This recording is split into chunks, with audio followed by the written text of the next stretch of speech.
It's a high stakes puzzle that the White House and key congressional Democrats are still trying to solve. How to secure enough votes in the U.S. House to pass $1 trillion infrastructure bill tomorrow, as Speaker Nancy Pelosi had promised. Earlier today, some holdouts among House progressives unsatisfied with the status of another larger bill that's still in the works. That could put trillions more towards climate, health care, and other domestic initiatives. As the president himself gets more involved in these talks, Yamiche Alcindor has been following it all. She joins us now from the White House. Yamiche, good to see you. Thanks for being here. So let's talk about what the president's doing. What are some of his efforts that he's doing right now to try to unite Democrats?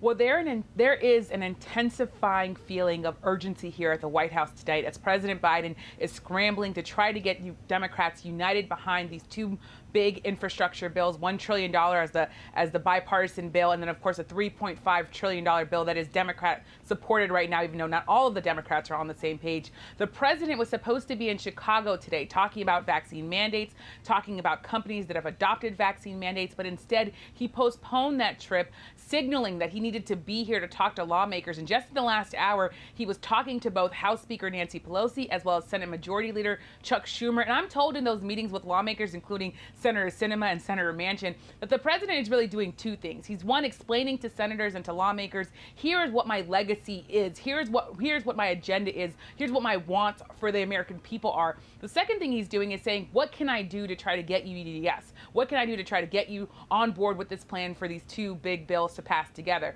Then come the White House staff. Now, they were on the Hill today meeting with Senator Sinema, and some of the White House staff are White House Chief of Staff Ron Klain, as well as top aides Steve Ricchetti, Brian Deese, Louisa Terrell. These are names that might not be familiar to people, but they are really the brain trust that's behind this really effort to try to get the White House and all of its efforts to get the lawmakers on the same page. I'm also told that Senator Sinema looks like she's the senator who is more likely to say yes, even though that $3.5 trillion package, it might shrink down to $2.5 trillion or even $2 trillion.